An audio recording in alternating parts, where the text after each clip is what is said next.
আমার সাথে মিলিয়ে নেন। আপনি কি আয়াতুল কুরসি পারেন? আমার সাথে মিলিয়ে নেন, আমি আপনাকে আয়াতুল কুরসি শোনাবো। ভিডিওটি অবশ্যই শেয়ার করে দিবেন, কারণ আপনার একটি শেয়ারে একজন মানুষ আয়াতুল কুরসি শুনতে পারবে। এই আয়াতুল কুরসির ফজিলত এত বেশি যে পবিত্র কোরআনের সবচেয়ে গুরুত্বপূর্ণ আয়াত বলা হয়েছে এই আয়াতুল কুরসিকে।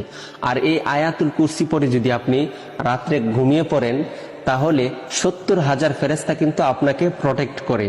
তাছাড়া আপনি যখন 5 ওয়াক্ত নামাজের পর আয়াতুল কুরসি পড়েন, তখন কিন্তু আল্লাহ তাআলা আপনাকে এমন একটি মর্যাদা দান করেন যে আপনার শুধু জান্নাতে যাওয়ার জন্য মৃত্যুটা পার্থক্য। মৃত্যুবরণ করার সাথে সাথে কিন্তু আপনি জান্নাতে যেতে পারবেন। তো চলুন আমি আয়াতুল কুরসিটা পড়তেছি, আপনার সাথে মিলিয়ে নেন। আউযু বিল্লাহি মিনাশ শাইতানির রাজীম। বিসমিল্লাহির রহমানির রহিম।